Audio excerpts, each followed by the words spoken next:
Okay. Good evening, everyone. Are you enjoying your food? It's such a delight to see all of you here.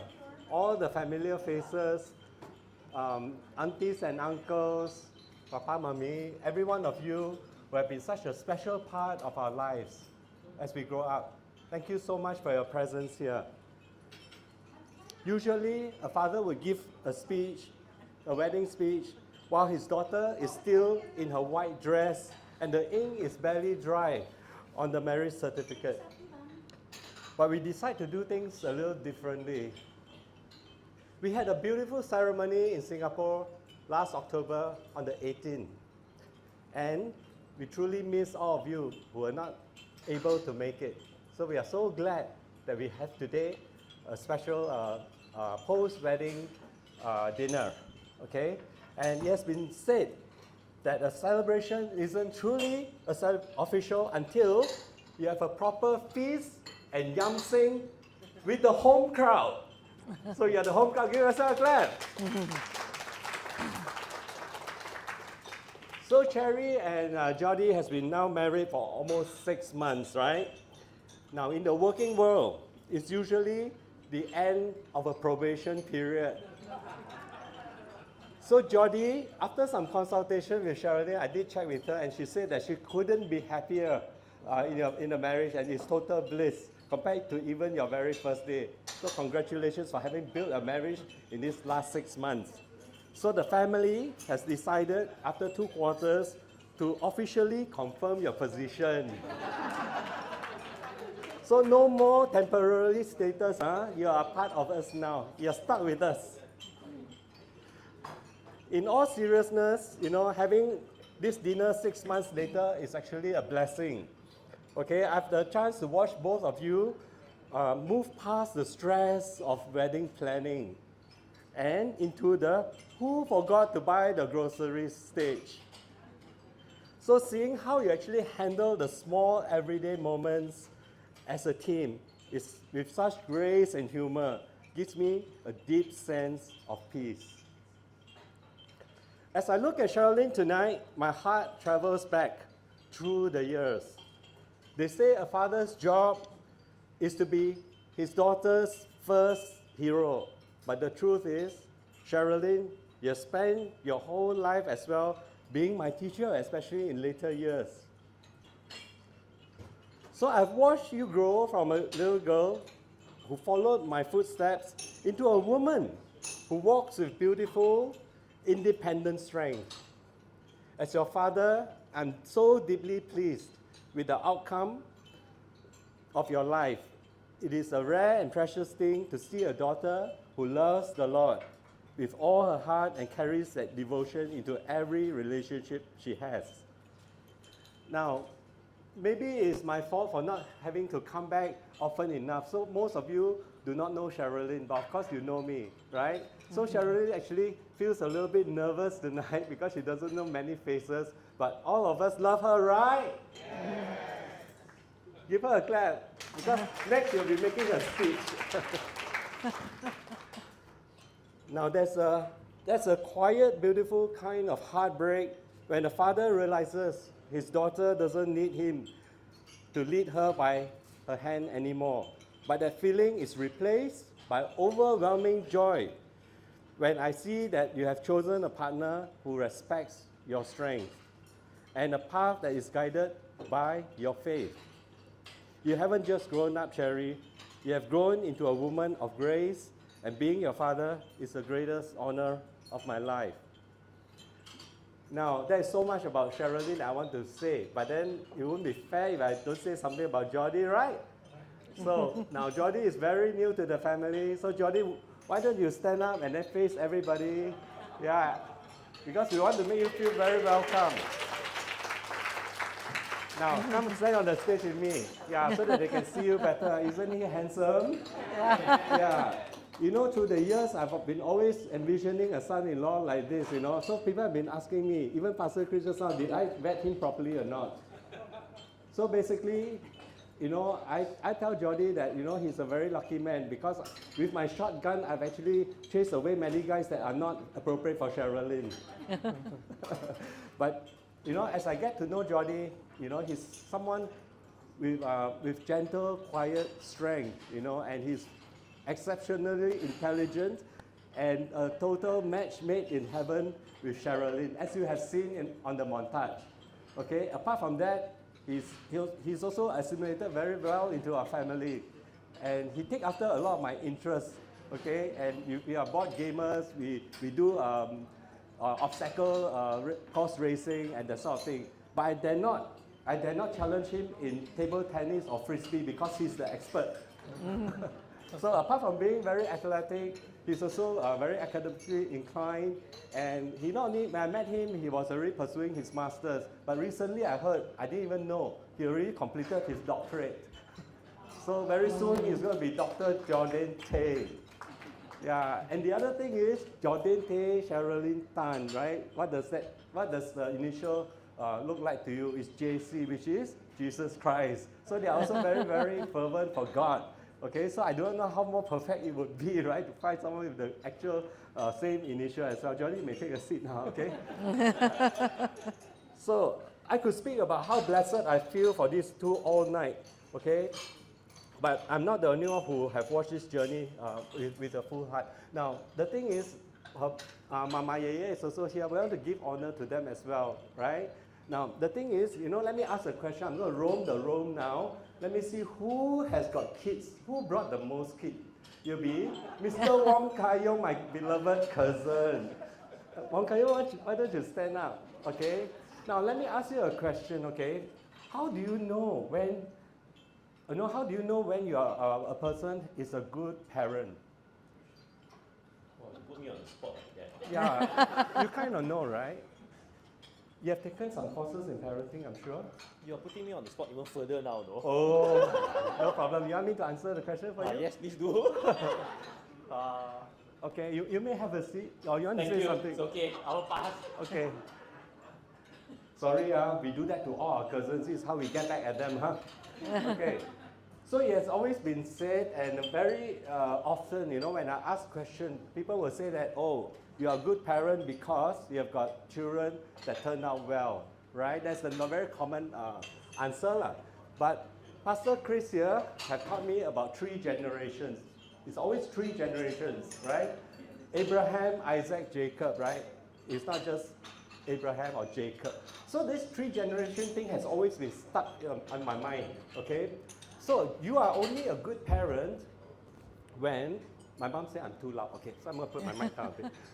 So you are a good parent when your children have got their children and the grandchildren turn out very well. So that's when you know that you have actually discipled, or not discipled, you have brought up your children well. So tonight the honor, actually it doesn't go to me. It goes to the grandparents of Jordan and Sherilyn, and of which represented here is my papa and mommy. Yeah. Give them a clap. Okay, I think I don't want to hold the next dish, but then as I said, I'm not the only one who is on this journey. Standing right beside me is my beautiful wife, right? Today we are talking about marriage, right? So so we try to become role models as well. Especially want to thank every one of you, right, whose marriage have become role models for us. So now I shall turn over the second part of the speech to my better half, Gloria. Thank you so much, David. I'm going to step up on the stage because I think, to be fair to those at the back who couldn't see us, because my cousins and my aunties and uncles are on the other side. Would you like to? Do you want me on the stage? Come. Okay. Yeah. Do you want to hold on to the? Yeah. Okay, so I want to first thank each and every one of you here for being here tonight. And really, at the last minute also, I managed to get all of you to be here. I am really, really grateful. So it started off with also the journey when Sherilyn was born. Raising up children is actually a community. We take a village to actually raise a child. So those who have actually influenced Sherilyn, I am extremely grateful to you. because of what you have done in Sherilyn's life. Because we can never raise a child alone. So it takes a community. So, and with all the aunties and uncles here, I want to say thank you for being here for her, even though, sometimes it seems like such a distance, right? But we meet each other during Chinese New Year, and yet during this moment, I realize how beautiful those moments are. And every Chinese New Year visit, Sherilyn will meet new people and then new auntie, uncle, and I really am very grateful for that. Especially like his family, then Kumar side family, Kukuzai's family, then of course Chai's family that side, and then of course the rest of them are the church group which we have, and the strongest community that we have because we meet them almost every week of our life. Okay, so this thing, and now Give yourselves a clap. Okay. I want to praise God for that. Okay, and right now I like to share this moment with my daughter and Sherilyn. The last 6 months after you leaving the house, the home, I realized that. Wait for you. I know, it's okay. Yeah. I realized that it is so hard to let you go and not feeling anything. I truly miss you, even though she comes back home on a Monday and a Friday because she works from home, but I still truly miss you. It's different when you've already moved out and you are now married to someone else. So you have now got a family, but I want to commend the both of you that it is necessary to move out and also start your own family. All right, so as parents, I would say that it's also another journey of maturing. Journey of maturing meaning I need to let go of my daughter and also start a family life again, sort of, yeah. And together again as husband and wife, because why? I realized that the moment will begin when emptiness starts, right? So we have to now treasure and also love each other. So I like to share this. Point number one is actually love is a commitment you choose daily. It's not something that is now is so exciting. Then 1 year down the road, when things didn't go well, and suddenly you feel really frustrated. We will always be facing a lot of frustrations, but you need to know one thing is that you need to commit it to God. Everything that you have in your life is truly something which you need to rely on God. So with the both of you, with Christ in the center of your relationship, everything will go smoothly, seriously speaking. There will be up and down, but yet you will see that there is a journey. So this is also for Jordy. I also would like to commend you that it is such an interesting journey with you because Jordy is very quiet. So I have difficulty not talking too much because I'm afraid of overwhelming him. So that's our journey. But also I want to thank God because He also taught me patience. He taught me to speak less and then do more. Yes, okay. So this is a different journey that I'm going through with my son. So not just son-in-law, but a son. Okay, so there will be, of course, the point number 2 will be working as one team. So what exactly is one team? Sherilyn, now your one team is also with Jordy's parents and his brother. And likewise now, Jordy is one team with us. Why is that important? Because living with in-laws, it's not that easy. So Sherilyn is now living with the in-laws. So they were bound to have issues that you were faced with. But again, God is in the center of the relationship. Okay, so marriage is not about me versus you. Okay, it's always about us versus the problem. Solve it together, okay, in all things. And then, of course, celebrate each other's strengths and weaknesses. In success, stay humble. There are times when I met some of my clients who are both business owners, they actually went through the time of jealousy of each other because they compete with each other. So it is not that way. Love is actually generally, celebrate each other's strengths and weaknesses. Okay, and stay humble and of course stay strong together. Now point number 3 will be building a home, not just a life. Remember, we are all blessed Christian here. Do not turn blessing into something that will not honor God. because that is a very important commandment for all of us. Number one, that is God Himself who created all of us. So remember Him in everything that you do, as husband and wife, and as a daughter and as a son, and also as a daughter-in-law and a son-in-law. So, and likewise also in future, for your family, future family. And also right now, I also want to commend you that both of you are in the children ministry, and I'm really very happy because now I want you to also mentor someone else. Do not keep your leadership within yourself. Share it with everyone out there, okay? So because they ought to know how beautiful you are as a leader. You're both great leaders, okay? And I'm very proud of the both of you. So in closing, I'd like to also share that may your love grow stronger each day, you know, and of course when you reach a stage of like 10 years, you probably find it really, really tiring, but it's okay, you know, because that is normal. So you need to find ways to rekindle your love. Like us both, you know, we never stop fighting every day. Every day we're still fighting. That's the reality of life. We still fight every day. You know, we still argue every day, but we love each other so much. And you know that because we are the testimony at home that Sherilyn and Jordy actually watches us, our behavior, and likewise with them. So, and also to our extended community, so we also fight in front of other friends as well. So, but it's normal. So, but the most important thing is that we must fix our problem. So both of us actually make appointment to fix our problem outside the house so that we don't kill each other at home.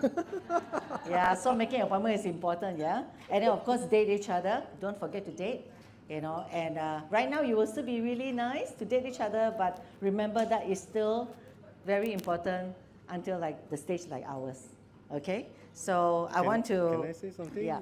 Just I forgot to actually say, right, there are so many tips that are given to us by our marriage counselor, Fanyan and Stanley, Yeah. over there. Fanyan and Stanley, why don't you stand up?